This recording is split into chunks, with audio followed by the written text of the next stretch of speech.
Welcome back, my friends, to Lilly's Viking adventure, where history bleeds into legend. Tonight, in our Halloween history special, we open the gilded doors of Renaissance Italy to step into a world where beauty and poison shared the same cup, and love and death were both painted in gold. If you enjoy the strange, the dark, and the whispered secrets of the past, be sure to like, subscribe, and click the bell so you never miss another tale from the shadows. And don't forget to check the description for our Etsy store, Viking Adventure Gifts, where history lives on in every creation. Now, let us pour a glass of something sweet and deadly. Settle in for 12 historical female poisoners. Story 1. Lucrezia Borgia. Her name drips with scandal, like a serpent's hiss in candlelight. To some, she was the innocent daughter of a corrupt dynasty. To others, she was the venomous enchantress who learned early that a drop of poison could be more powerful than an army. She was born in 1480, a golden child of Rome's most feared family, the Borgias. Her father, Rodrigo Borgia, was a Spanish cardinal who would soon ascend the papal throne as Pope Alexander VI, and her brother, Cesare Borgia, would become the ironclad hand of his ambition, a man whose name alone could silence a room. It was rumored that she carried on an intimate relationship with him. From her earliest years, Lucrezia was a pawn in a dangerous game played on marble floors slick with blood. Alliances in the Renaissance were rarely sealed with trust, more often with marriage, money, and if need be, murder. Lucrezia's life became a tapestry of betrothals and betrayals, woven to secure her family's power across Italy. Her first engagement came before she reached her teens, and by the age of 13 she was married to Giovanni Sforza, a political union arranged by her father, the Pope himself. But as alliances shifted, so too did the usefulness of husbands. When the Sforza alliance crumbled, Giovanni found himself accused of impotence, a public humiliation that forced him to flee Rome in terror. Rumors swirled, whispers that Lucrezia's father and brother had arranged his death. Giovanni, however, escaped, leaving behind both his marriage and the ghost of his pride. Within months, the Pope had the marriage annulled, and Lucrezia's name began to darken. It was around this time that tales of poison began to cling to her like perfume. They said she carried a ring with a hidden compartment for a deadly tincture. They said her golden hair concealed not innocence, but guile. They said she smiled as her enemies coughed their last. None of this was proven, but none of it needed to be, because the Borgias thrived on fear, and fear was a weapon more potent than any vial of venom. Her second marriage was to Alfonso of Aragon, a handsome young man whose charm and grace made him beloved among the people. But charm could not shield him from the Borgia curse.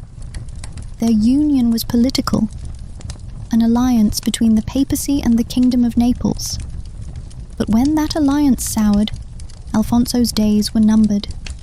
He was attacked on the steps of St. Peter's and left bleeding. Lucrezia, now heavily pregnant, nursed him back to health in a desperate act of devotion. But it was futile. In August of 1500 he was strangled in his bed. The whispers said that Cesare ordered it.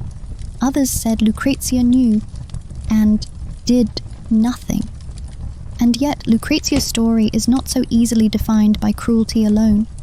She was intelligent, cultured, and by all accounts deeply charming. She spoke several languages, played music, and patronized poets and artists.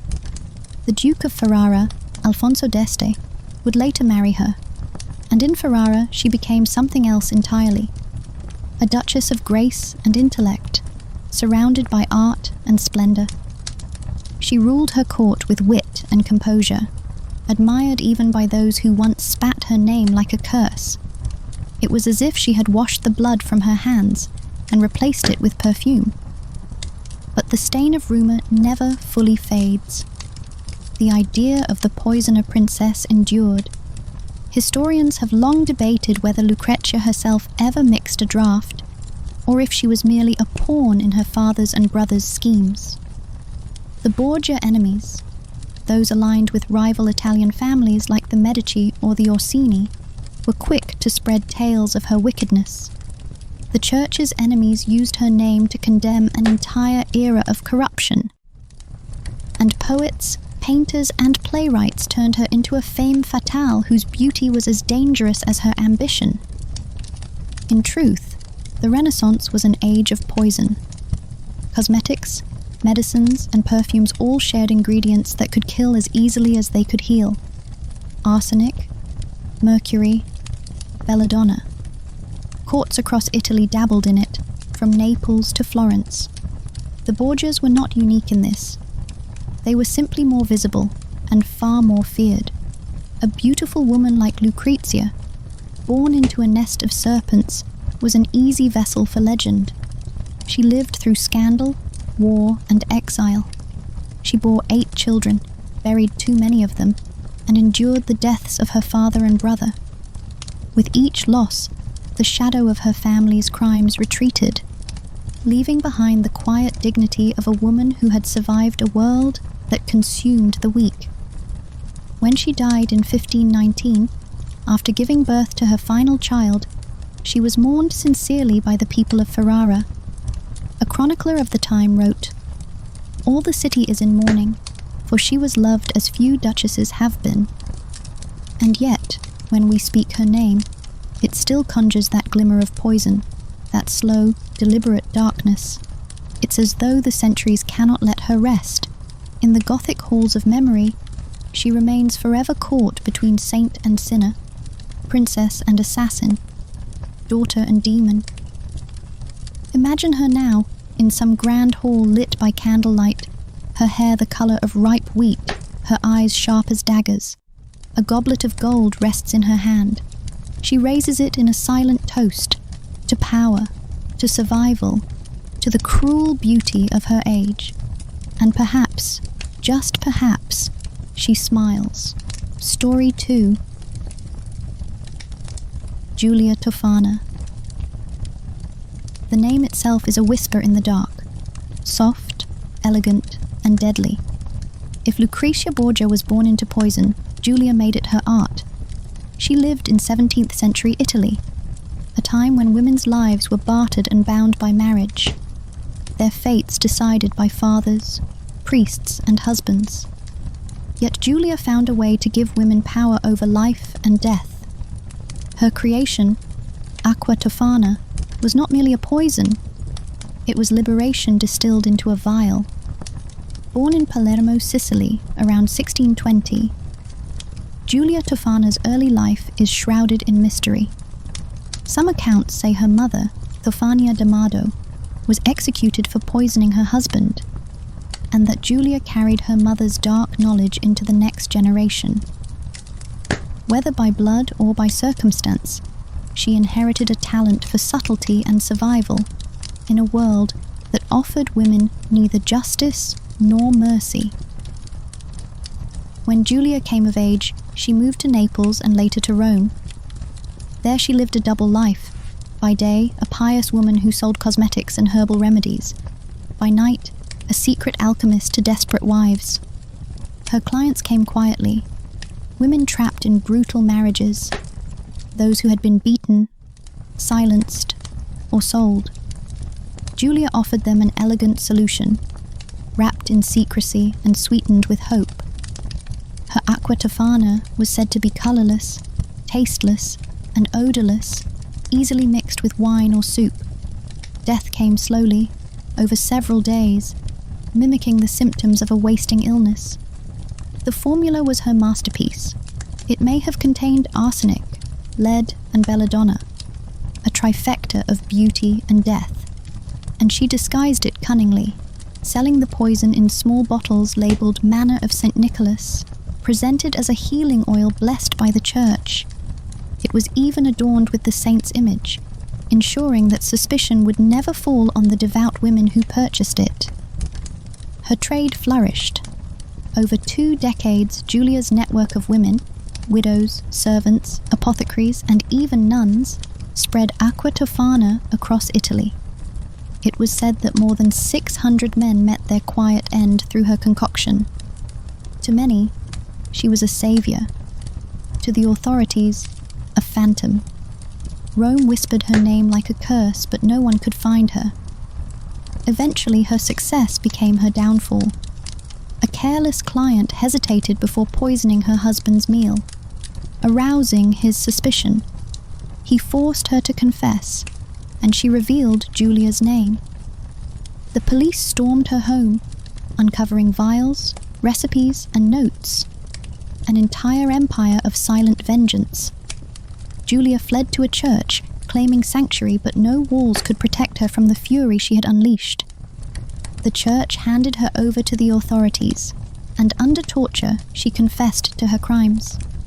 In 1659, Giulia Tofana was executed in Rome, along with several of her accomplices.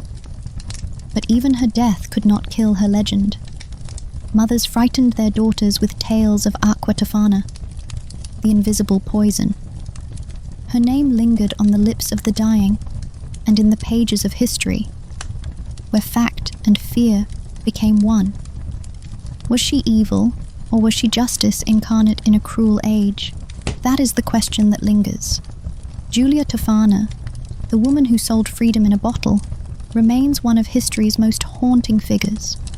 A saint to the oppressed, a sinner to the powerful, and a ghost that still drifts through the corridors of Italian legend, carrying with her the scent of almonds and absolution. Story 3. Catherine Voisin. Known to the shadows of France as La Voisin, was the poison that dripped through the veins of Louis XIV's glittering court. Her life unfolded in the heart of Paris during the 17th century, a time when lace and perfume masked sin, and beneath the grandeur of Versailles, ambition festered like rot beneath gilded paint. If Giulia Tofana's poison liberated the oppressed, La Voisin served the powerful. She catered to queens, courtiers, and aristocrats, selling not mercy, but opportunity. Opportunity bought in blood. Born around 1640, Catherine Monvoisin was not of noble birth. She was a fortune-teller, a healer, and a midwife, roles that gave her access to secrets, bodies, and fears. In a society where women's power was limited to whispers, La Voisin became a storm. She learned the art of reading faces, and the deeper art of reading desires. Soon she became a counselor to the desperate and the decadent alike, operating in the twilight between medicine and murder. Her clients came to her with quiet voices and trembling hands. Some sought potions for love, others for fertility, but many came with darker requests to be rid of husbands, rivals, or inconvenient heirs. La Voisin, ever practical, saw no difference between a love spell and a poison. She provided both with equal discretion. In her home on the Rue Beauregard, she built a clandestine empire, a network of alchemists, priests, and apothecaries who supplied the deadliest ingredients in Europe: arsenic, mercury, powdered toads, and the ashes of human remains. Her greatest creation was not a potion, but a ritual. She offered black masses to those who could afford them, ceremonies held in secret chambers where the boundaries of religion and blasphemy dissolved. There, noblemen and women would kneel before a makeshift altar, while a defrocked priest recited twisted prayers over a naked woman's body. Infants were rumored to be sacrificed in these rites, their blood used to bless the poison that would later find its way into goblets and broths. Whether all this was true or the exaggeration of terrified gossip, the legend was enough to stain her name forever. Among her clients were some of the most powerful figures in France, including Madame de Montespan, the mistress of King Louis XIV himself. Montespan, known for her beauty and ambition, allegedly turned to La Voisin when she feared losing the king's favour. The two women's fates became entwined in what history would remember as l'affaire des poisons, the affair of the poisons, a scandal that nearly unseated the Sun King himself. For years, La Voisin's poisons spread silently through Parisian salons and palaces. Husbands wasted away, rivals sickened. Servants whispered of sudden deaths, but fear kept their tongues still. The streets spoke her name in awe and terror. It was said she could make a lover faithful, a husband faithful, or a rival vanish with a whisper and a vial. Her downfall began, as such tales often do, with betrayal. One of her accomplices, driven by fear of execution, confessed to the authorities. The investigation that followed uncovered a labyrinth of death and deceit, a hidden world of witches, nobles, and poisoners that reached the highest levels of the French court. La Voisin was arrested in 1679, along with dozens of associates. Under torture, she confessed to supplying poisons and hosting sacrilegious rituals, though she fiercely denied harming children. Her trial was a spectacle, her name a headline in every salon. When she was burned at the stake in 1680, the flames rose high enough to cast shadows on the gilded halls of Versailles. Crowds gathered to watch as smoke coiled upward, carrying with it the ghosts of her secrets. The king, furious at the scandal that had touched even his mistress, ordered the rest of the investigation buried in silence. Files were sealed, witnesses disappeared, and France pretended to forget. But history does not forget.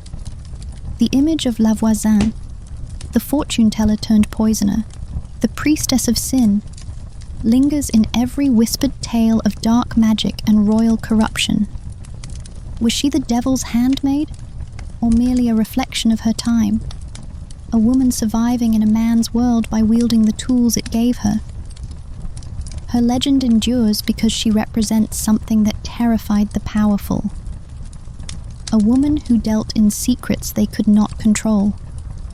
She sold death wrapped in lace, absolution in powder, and the illusion of control to those who had everything, except contentment. Imagine her, standing before the pyre, her black gown catching the firelight, eyes defiant as the mob jeers. The smoke rises, carrying the scent of sulphur and jasmine, and for a moment you might almost think she smiles, for La Voisin knew the truth that frightened kings and courtiers alike. In the end, all their power was as fleeting as the curl of her smoke. Story 4. Marie-Madeleine d'Aubray, Marquise de Brinvilliers, lived in the glittering decay of 17th century France, a world of powdered faces, whispered sin, and fragile loyalties. Before La Voisin set Paris aflame with scandal, Madame de Brinvilliers wrote the first chapter in the country's dark romance with poison. Her story was not one of desperation or survival, but of appetite, an elegant cruelty that wore perfume and pearls. She was born into privilege in 1630, the daughter of Antoine Dreux d'Aubray, a respected French noble and lieutenant civil of Paris. Raised amid luxury and education, she inherited both refinement and restlessness. From the start, she was drawn to pleasure, to freedom, and to the forbidden. She married Antoine Gobelin, the Marquis de Brinvilliers, and from the outside, her life seemed the portrait of gentility. But beneath the lace and laughter, there simmered dissatisfaction. Her husband was charming but indulgent, a gambler with a wandering eye, and Marie-Madeleine soon matched his vices with her own. It was her lover, Captain Gaudin de Sainte-Croix, who would lead her down the path that made her name eternal in infamy. He was a soldier of fortune and charm, bold enough to match her wit and dangerous enough to stir her blood. Her father, furious at their affair, had Sainte-Croix imprisoned in the Bastille. But in those cold, stinking cells, he met an apothecary who would change both their fates, a man versed in the art of poison. When Sainte Croix was released, he carried with him the knowledge of silent death. Together, he and Madame de Brinvilliers became lovers and conspirators. She learned to distill venom into invisible form, arsenic so fine it could slip through the body like silk. They practiced on small animals, then on servants, and soon on those she called kin. Her first victims were her own father and brothers, their fortunes waiting neatly for her signature. Each fell ill with mysterious symptoms: fever, pain, delirium.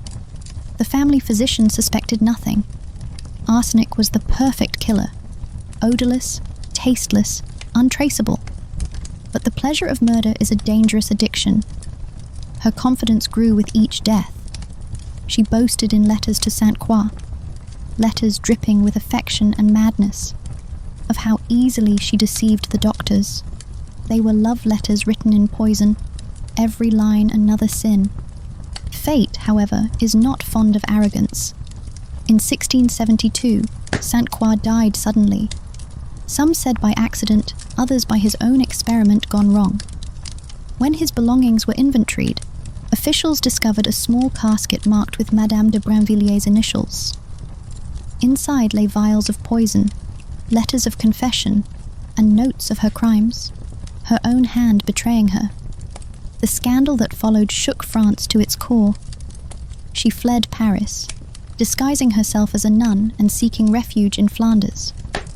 But her beauty betrayed her. Captured and returned to Paris, she faced the justice of the king. Her trial was a sensation. The evidence was undeniable. She confessed under torture, admitting to the murders of her father, her two brothers, and attempts on others. She spoke of testing poisons in hospitals, on the poor and dying, acts of calculated cruelty masked as charity. On July 16, 1676, the Marquise de Brinvilliers was led to the scaffold in a coarse white shift, her hair shorn. The crowds that gathered were silent, as if watching a goddess fall. She knelt and begged forgiveness, then was beheaded and her body burned. The smoke from her pyre drifted over Paris, mingling with the perfume of lilacs and decay. Yet death did not erase her. Her crimes fascinated and horrified in equal measure. The trial exposed the quiet industry of poison thriving in Parisian salons, the beginning of an epidemic that would later erupt in the affair of the poisons. Even Voltaire wrote that her story opened the theatre of poisoners, and it was said that every noblewoman kept her name in whispered awe, half in fear, half in envy. Madame de Brinvilliers became the measure of evil in her age, the spectre that haunted dinner tables and confessionals alike. She was not a witch, nor a saint, but something colder. A woman who learned that in a world ruled by men, death could be her dowry. Imagine her then, as the sun sets over Paris, her reflection shimmering in a silver goblet. She lifts it gently, her fingers jeweled and steady, the faintest smile curving her lips. The candlelight trembles in her eyes, and in that flicker you see the truth. Beauty fades, power burns, but poison endures. Story 5. Mary Ann Cotton. The rain fell in sheets across the cobblestones of Durham, whispering secrets through the soot-thick air. Beneath the gaslight's dim glow, a woman moved like a shadow through England's industrial gloom, her black skirts trailing the scent of death and cheap perfume. Her name was Mary Ann Cotton, and by the time the world knew it, the ground had already swallowed most of her husbands, her children, and her lovers. Born in 1832 in Low Moorsley, County Durham, Mary Ann came into a world of coal smoke and hard labour. The industrial age had no mercy for the poor, and she learned early that survival required cunning. Her father, a miner, died when she was young, and the family slipped into hardship. But from the ashes of poverty, Mary Ann built herself into something new, refined, polite, and deceptively fragile, the perfect image of Victorian virtue. She was a woman who knew how to smile while the world burned around her. At 19, she married her first husband, William Mowbray, a ship's fireman. Together they moved from port to port, and children followed. Many children. Too many. Death came often to the Mowbray household. The babies fell ill with fever, with colic, with mysterious stomach pains. The neighbours pitied her, for what woman deserved such misfortune? Yet the whispers began when the insurance man came more often than the priest. William himself was next, dead of a lingering gastric illness.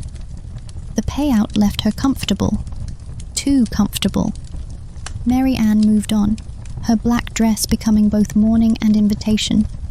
She remarried quickly, then again, each union shorter than the last, each husband meeting the same grim fate: nausea, burning, convulsions, and a quiet death. Doctors called it typhoid or consumption, common enough in the damp corners of northern England. No one thought to question the angel-faced widow tending the sick beds. But her poison was as patient as she was. Arsenic, the inheritance powder, the queen of Victorian toxins, was her instrument. Sold in apothecaries for rat control and household cleaning, it was nearly impossible to trace. Mixed into tea, porridge, or ale, it mimicked the symptoms of common illnesses, and Mary Ann wielded it with the precision of an artist.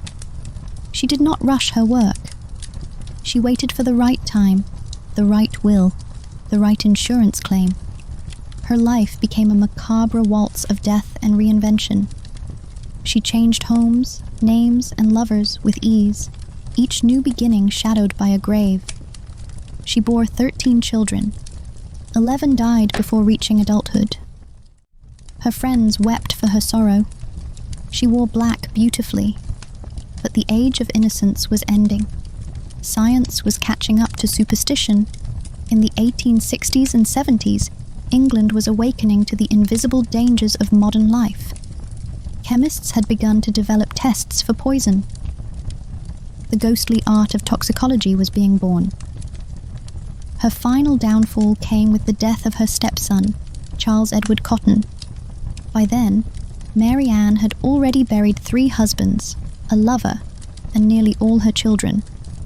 When the boy died, his doctor, alarmed by the recurring pattern of gastric distress, demanded an inquest.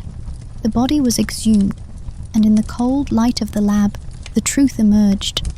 Arsenic saturated his organs like frost through grass. Mary Ann was arrested, her charm stripped away by the relentless logic of evidence. At her trial in 1873, she stood before the court, calm and composed, her dark eyes betraying no fear. The newspapers called her the embodiment of evil, the black widow who fed on her own bloodline. Yet those who met her spoke of her poise, her gentle voice, her almost saintly calm. When the verdict came, guilty, she did not scream. She merely inclined her head as though acknowledging a social slight. On March 24, 1873, Mary Ann Cotton was hanged at Durham Prison. The rope snapped taut, and England's most prolific poisoner swung into history. After her death, the public's fascination with her only grew. Ballads were written, pamphlets were sold in the streets, children sang a gruesome rhyme in schoolyards. Mary Ann Cotton, she's dead, and she's rotten, lying in bed with her eyes wide open. Sing, sing, what song shall I sing? Mary Ann Cotton, she's tied up with string. Her ghost, they say, still walks the narrow streets of Durham on rainy nights, her black skirts brushing against the stones. Some swear they can smell the faint scent of almonds, the perfume of arsenic, lingering in the fog. Others claim to see her reflection in the glass of old apothecary windows, her lips curved in that same small, secret smile. Mary Ann Cotton, the widowmaker of England, reminds us that even in an age of progress and civility, the old darkness still found ways to thrive. Her poison was not only in the cup, but in the soul of a world obsessed with appearances, a world where angels could be executioners and love itself could taste like death. Story 6. Anna Maria Zwanziger. The candlelight flickered across the narrow walls of a Bavarian kitchen, shadows crawling like restless spirits over the stone. The smell of bread, soap, and something faintly bitter hung in the air. In the corner stood a woman of modest appearance, grey dress, neat hair, quiet eyes that gave away nothing. Her name was Anna Maria Zwanziger, and in the dying years of the 18th century, she turned the domestic hearth into an altar of death.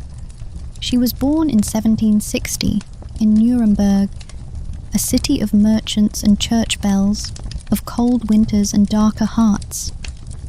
Anna's early life was not marked by cruelty or vice, but by hardship. She married young, and when her husband died, poverty crept in like a slow fever. A widow with few options, she took work as a housekeeper in the homes of the wealthy, a trusted servant, invisible but always near the food, the water, the wine. To her employers she was pious, dutiful, almost motherly. She spoke softly, moved quietly, and smiled when spoken to. Yet beneath that mild expression there lived a festering envy, a strange hunger for control. Perhaps it was born from years of servitude, perhaps from some darker place within. Whatever its source, it whispered to her as she stirred pots and polished silver. You have the power. They trust you. Her chosen weapon was antimony, a silvery metal ground into a fine, lethal powder. Unlike arsenic, which killed swiftly, antimony worked with patience, weaving sickness into the body over days or weeks. It caused vomiting, agony, and weakness, leaving victims pale and hollow-eyed. To a cunning mind like Anna's, it was the perfect poison, mercifully slow, easily explained, and cruelly thorough. She began with small doses, a drop in the soup, a sprinkle in the coffee, a touch in the wine. Her victims were her employers, those who commanded her, ignored her, and trusted her utterly. They fell ill, then recovered, then sickened again, the cycle repeating until death claimed them. When they finally succumbed, Anna was the first to weep, the first to pray, the first to comfort the grieving family. Her performance was flawless. She would move from one household to another, like a wraith changing shape. Each time, she carried her little vials wrapped in linen, each containing a fragment of death. In one home she would kill a master, in another, his wife. She poisoned not for money alone, but for something subtler. Attention, sympathy, power. She was the spider in the parlor, weaving webs no one could see. But evil, even when disguised as virtue, leaves its scent behind. In 1808, while serving as housekeeper to a judge named Groman, her pattern began to unravel. He fell violently ill after meals she prepared, and though he recovered, suspicion flickered. When Anna moved on to another household, the Reichel family, the sickness followed her. And when she poisoned both her employer and his wife, only one survived long enough to speak. The doctor, curious and unsettled, ordered the exhumation of the dead. In the cold stillness of the Bavarian graveyard, they uncovered the truth. Antimony gleamed in their organs like frost under moonlight. The investigation that followed led the trail straight back to the quiet woman who had been their servant, their comforter, their angel of mercy. When Anna Maria Zwanziger was arrested, she did not deny her crimes. Instead, she spoke of them with eerie calm, as though describing household chores. She confessed that she liked to poison people slowly, just enough to make them sick, so she could nurse them back to health and earn their gratitude. Only sometimes, she said, did she give them too much. Her words chilled even the most hardened of officials. She claimed she did it for love, for kindness, for the satisfaction of being needed. At her trial in 1811, she appeared composed and devout, holding a crucifix in her thin hands. The courtroom was silent as she described her acts without emotion, her eyes cast down like a penitent sinner at prayer. The judges saw not madness, but precision. She was found guilty, condemned to death, and led to the scaffold in Nuremberg. There, beneath a grey dawn, she bowed her head and murmured a final prayer before the blade fell. The people of Bavaria spoke of her for generations. Mothers warned their children of the smiling servant with death on her hands. In taverns and churches, her name became a curse, a reminder that evil often wears a humble face. Her ghost, it was said, lingered in kitchens, an unseen presence beside the hearth, whispering as the fire crackled. A little more, just a little more. Anna Maria Zwanziger was no witch, no sorceress of the court or queen of intrigue. She was something far more terrifying, the embodiment of quiet evil. She proved that a housekeeper could hold the power of life and death, that a spoon could be as deadly as a sword, and that within the most ordinary heart, the devil might find a home. And somewhere, in the dark corridors of an old Bavarian estate, perhaps her shadow still passes by the kitchen door, the air thick with the scent of bitter herbs and regret. Story 7. Locusta of Gaul. In the perfumed rot of imperial Rome, death was an art, and none practiced it more exquisitely than Locusta of Gaul.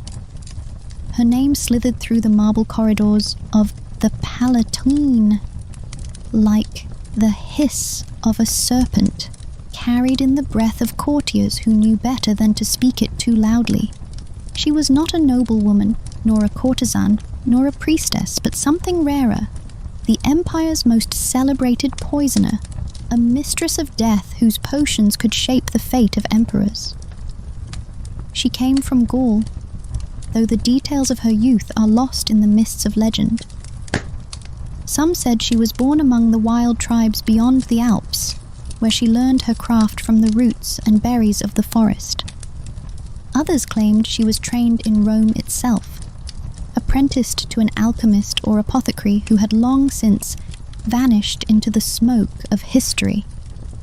Whatever her origin, by the time the Emperor Claudius sat on the throne, Locusta's reputation had become legend, a woman who could make a man perish as quietly as a candle flame. In the early years, she sold her skills in shadowed markets, providing potions to patricians and courtesans who sought to eliminate rivals. A whisper, a vial, a promise. Rome was a city built on blood, but Locusta's art left no stain. Her poisons were elegant, arsenical blends laced with herbs from the east, toxins that killed not in agony but in grace, like a lover's caress turned fatal. She was the unseen hand behind countless deaths, and the city learned to fear her as much as it needed her. Her true fame began with the Empress Agrippina, mother of Nero and wife of the aging Emperor Claudius. Agrippina's ambitions burned brighter than any temple flame, and she saw in Locusta the key to her son's ascension. Claudius had grown weary of politics, too trusting, too easily swayed, and Agrippina, ever watchful, sought to hasten his departure from the mortal world. Locusta was summoned to the palace in secrecy, her ingredients carried in silken wrappings, her instructions whispered by candlelight. The night of the deed was one of opulence. Claudius feasted as music filled the air, his table adorned with gold and oysters, figs and mushrooms, the emperor's favorite dish. The fatal dose, they said, was hidden within those mushrooms, soaked in Locusta's careful concoction. Claudius ate, drank, and laughed. Within hours, his laughter turned to choking. His wife, the Empress, feigned distress while her servants moved with practiced precision. The Emperor of Rome died not by sword or spear, but by a meal. In gratitude or fear, Agrippina rewarded Locusta richly. But the poisoner's life was never secure. When Nero inherited the empire, her craft became indispensable once again. Young Nero, fascinated by power and decay, kept her close, using her poisons to clear his path of threats, both real and imagined. It was said she tested her brews on slaves and animals in the imperial gardens, perfecting the art of invisible death. Her most famous victim was Britannicus, the rightful heir and Claudius's son.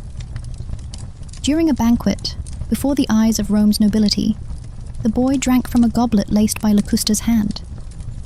He gasped once and fell silent. Nero smiled.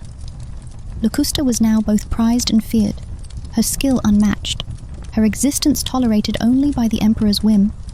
She lived surrounded by luxury, golden bowls, fine silks, and guarded doors, but her life was built upon whispers and dread. They said Nero called her his Divina Venefica, his divine poisoner, and that he gifted her estates and pupils to train in her deadly arts. Rome's underworld thrived beneath her influence, as noble women and courtiers alike sought her vials for their private vendettas. But empires, like poison, consume themselves in time. When Nero fell from grace, his allies scattered like ashes. Locusta, loyal to none but her craft, was left exposed. With Nero dead and chaos clawing at Rome, the new Emperor Galba saw her as a relic of corruption, a symbol of all that had festered in the old regime.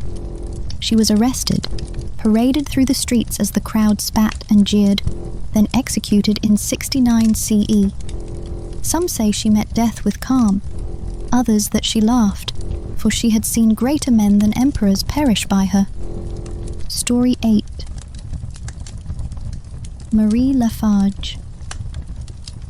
In the hush of a grey French morning, the wind sighed through the trees of Glandier like a lament, and within a lonely chateau, a woman sat at her writing desk, her quill trembling above the parchment, her ink dark as sorrow.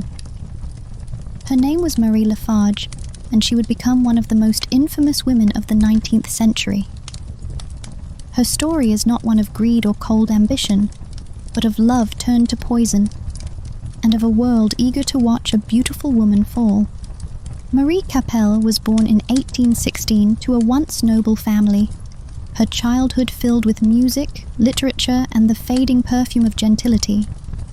When her father died, she was left adrift, a young woman of refinement but no fortune.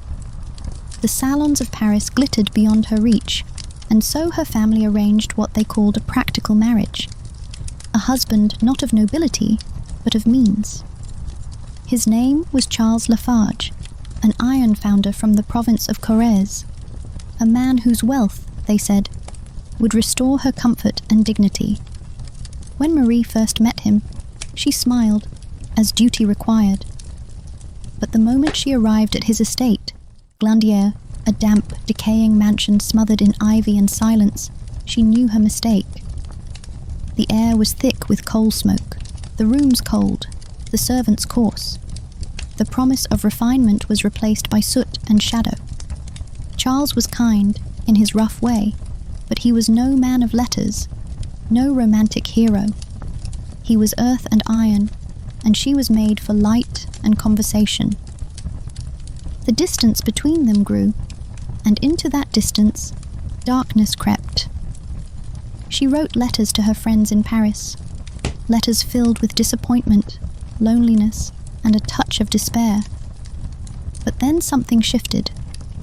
Charles fell ill. At first, it seemed an ordinary sickness, a fever, a stomach pain, yet the symptoms persisted, strange and cruel. He vomited, sweated, grew pale as chalk, and all the while his devoted wife nursed him, preparing his food, mixing his medicine, reading to him by the flicker of candlelight. When he died, France whispered. The young widow wept beautifully, but a servant, sharp-eyed and suspicious, spoke of powders, of small white crystals, of meals refused and then insisted upon. Rumor became accusation. The police searched the chateau and found arsenic, hidden in the kitchen, in her writing desk, even among her cosmetics. And so, in the winter of 1840, Marie Lafarge was arrested for the murder of her husband. Her trial in Toul became the spectacle of the century. Crowds filled the streets, newspapers feasted upon every sigh, every tear, every flutter of her veil. She was both monster and martyr, the embodiment of all that fascinated and terrified the age. A woman who might love and kill with equal grace. Her defense was eloquent, her demeanor tragic. She claimed she had used arsenic only to kill rats, to purify the house, to protect her husband. But science had entered the courtroom for the first time. The chemist Mathieu Orfila, father of toxicology, took the stand and performed his famous test before the jury. Distilling the poison from Charles's remains, like a magician revealing truth from air. The evidence shimmered with inevitability. She was found guilty and sentenced to life at hard labor. Yet even in her prison cell, Marie retained her poise, her letters still filled with longing and poetry. She wrote of her love for Charles, of her innocence, of her soul's suffering. To some, she was a murderess. To others, a woman destroyed by circumstance and hysteria.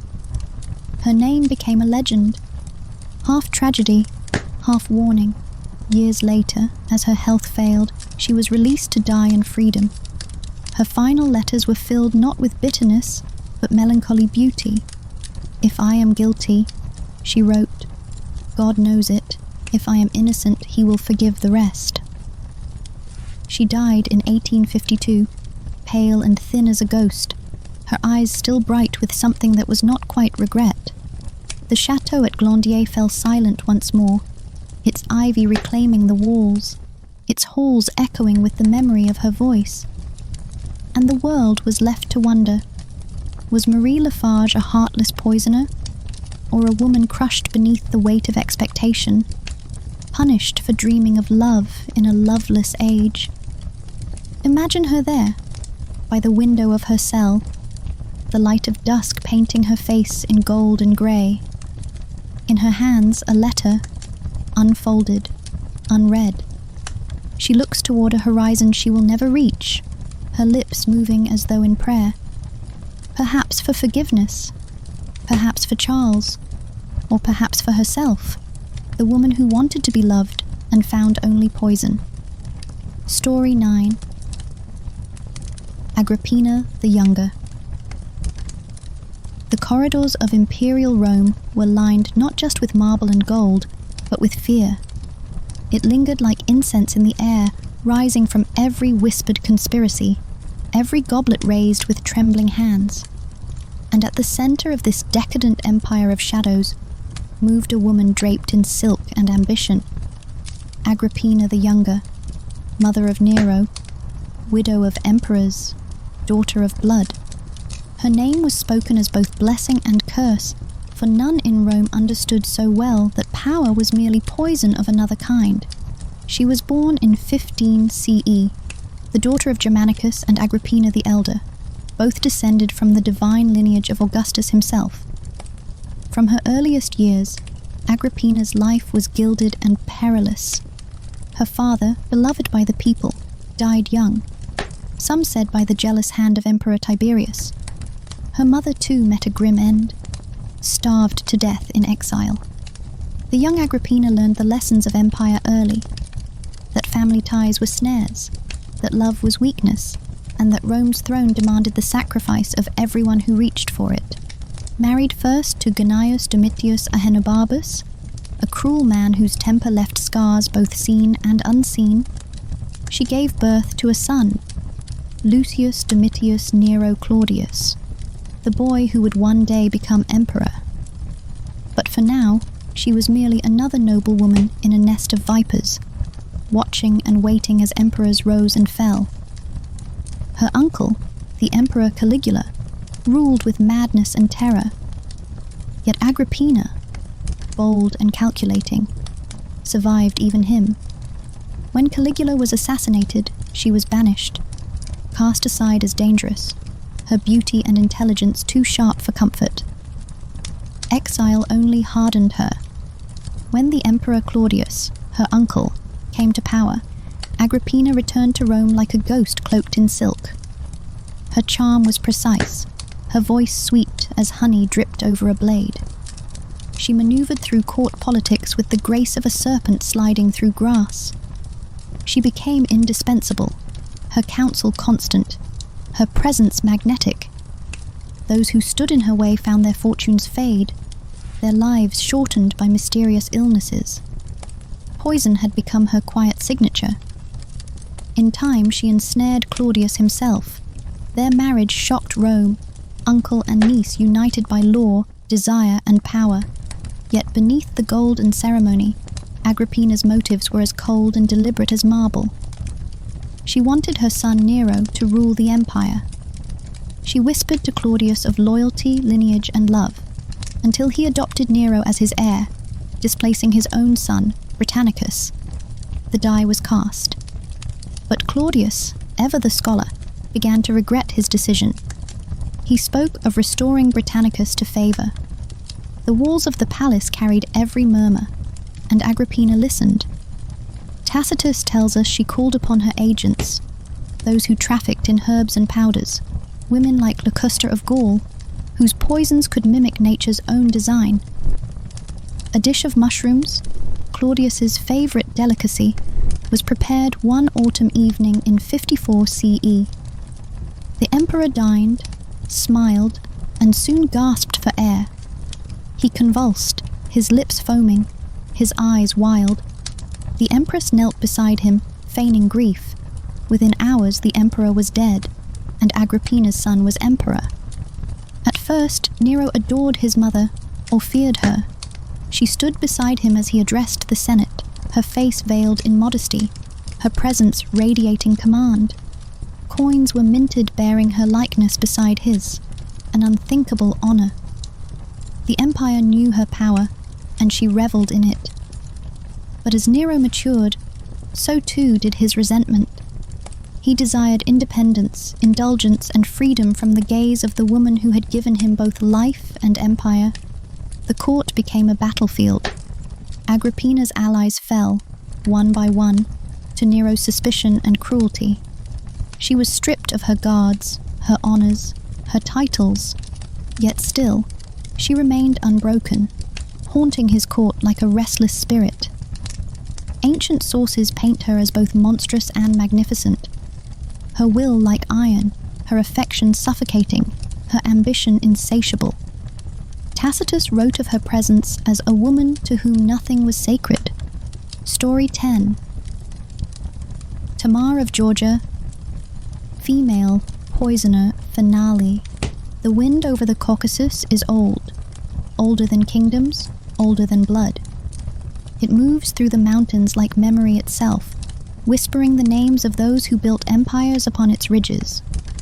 Among those names, none burns brighter or darker than Tamar of Georgia, the woman whom her people called king, whose reign shimmered like gold, and whose shadow, legend says, was steeped in poison. She was born around 1160, the daughter of King George III of Georgia and Queen Boudicca. The world she entered was one of violence and grandeur, a crossroads of empires where Byzantine ambition clashed with Persian splendor. From her earliest years, Tamar was marked by destiny. Beautiful, intelligent, and unyielding, her eyes said to gleam like wet amber in the firelight. Yet, in the court of men, her virtues were counted as ornaments, not weapons. When her father died, Tamar ascended the throne, a woman crowned as Meper, king, not queen, for the people of Georgia could not imagine her as anything less. The patriarchs grumbled, the nobles plotted. Her right to rule was challenged by those who saw her as a soft bloom amid thorns. But Tamar was no bloom. She was a storm waiting to break. At first, she ruled gently, granting mercy and reform. She allowed exiles to return, forgave old debts, restored lands unjustly taken. Yet even as she wore the crown with grace, the court seethed. The nobles forced her to marry a foreign prince, Yuri Bogolyubsky of Rus, a man of war, proud, handsome, and as reckless as fire. They hoped he would rule through her, but they did not understand the quiet steel that lay beneath her calm. Yuri became her torment. He drank, fought, and debased the dignity of her court. His temper darkened her halls, his cruelty left marks unseen but remembered. For years Tamar endured in silence, her smile the mask of endurance. Then one night the smile vanished. A council was called. The prince was accused of treachery, debauchery, and betrayal. He was exiled, cast into the cold beyond Georgia's borders, and Tamar ruled alone. The chronicles tell us she did so with divine favor. Under her reign, Georgia blossomed. Her armies conquered the Caucasus. Her banners flew across Armenia and Shavan. Poets sang of her justice, her mercy, her golden age. Yet beneath those songs ran a darker melody, the rumors that she wielded not only diplomacy, but death. Some said she dealt with alchemists and monks who studied forbidden tinctures, that those who betrayed her court often died of mysterious ailments, stomachs turning to fire, blood thinning to water. They said she smiled as her enemies drank from her goblets, her beauty untroubled as the wine turned black in their veins. The monks of Galati wrote cautiously of the wrath of the Queen King, which is like the wrath of heaven itself. Was it poison or politics? The truth is lost to time, but in the years that followed, her reign grew ever more formidable. She established schools, monasteries, and a code of law that balanced mercy with precision. She led her armies to victory against the Sultan of Rum, her generals swearing they saw her figure upon the battlefield, radiant, untouchable, sword raised high. The people adored her. Her enemies feared her as one fears a silent storm. Her court glimmered with light, yet the edges of that light were sharp. Intrigue followed her like a shadow. Those who plotted against her vanished quietly, their estates absorbed, their families dissolved into silence. Chroniclers loyal to her called it divine justice. Others whispered of drafts and powders, of silver cups that glistened with unseen death. The truth, perhaps, lies somewhere between history and myth. Tamar's second husband, David Soslan, was her equal in strength and ambition. With him, she forged a dynasty that would shape the region for generations. They ruled together, fierce and luminous, until his death left her once more alone. Afterward, she withdrew from the court more often, turning her attention to matters of the spirit. Some said she aged gracefully. Others said she grew colder, her gaze more distant, as though she saw too much of the world's deceit. She died around 1213. Her body interred in a secret grave so that no enemy might defile it. The monks carried her coffin under cover of night, and the place of her rest has never been found. But the legends endured that her heart was buried apart, sealed in a golden casket filled with sweet herbs and bitter ones, the scent of both mercy and poison. To this day, Georgians revere her as a saint and sovereign, Tamar the Great, the golden monarch who brought her nation to glory. Yet the old tales whisper that even saints must wield the darker tools of power. Perhaps she never poisoned anyone at all. Or perhaps she understood, as all rulers of her age did, that to rule is to drink from a cup always laced with peril. Imagine her then, standing upon the ramparts of Tbilisi beneath a blood-red sunset, her cloak whipping in the wind, the crown gleaming like fire against her hair. In one hand, the cross of her faith. In the other, a goblet of wine, rich and dark as history itself. She raises it to her lips and smiles, not in cruelty, but in knowledge. For she has learned that even in the kingdom of light, the shadows must serve. As the candles gutter low and the night draws in close, our parade of poisoners fades into shadow. From the jeweled palaces of Rome to the soot-stained alleys of Victorian England, their names have lingered. Lucrezia, Giulia, Voisin, Brinvilliers, Cotton, Zwanziger, Locusta, Lafarge, Agrippina, Tamar, and all the rest, each a reflection of the same dark truth. Power, in every age, wears a human face, and sometimes that face smiles. The world remembers them as monsters, but listen closely, and you will hear the tremor beneath the myth, the hunger, the fear, the desperate grasp for control in a time when women had none. Their poisons were not only arsenic and belladonna, but wit, beauty, and will sharpened into weapons. History calls them wicked. Perhaps they were merely awake.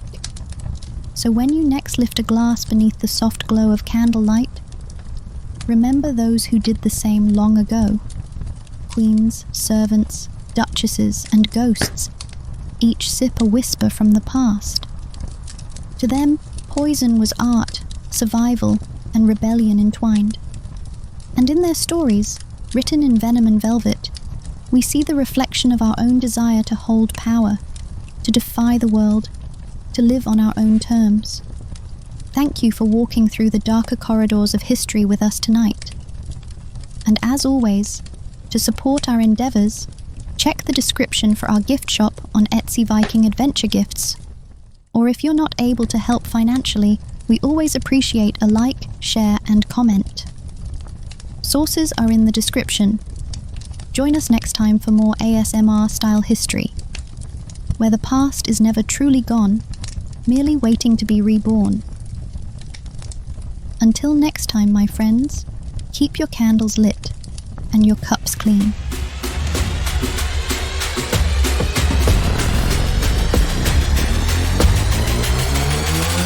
Yeah.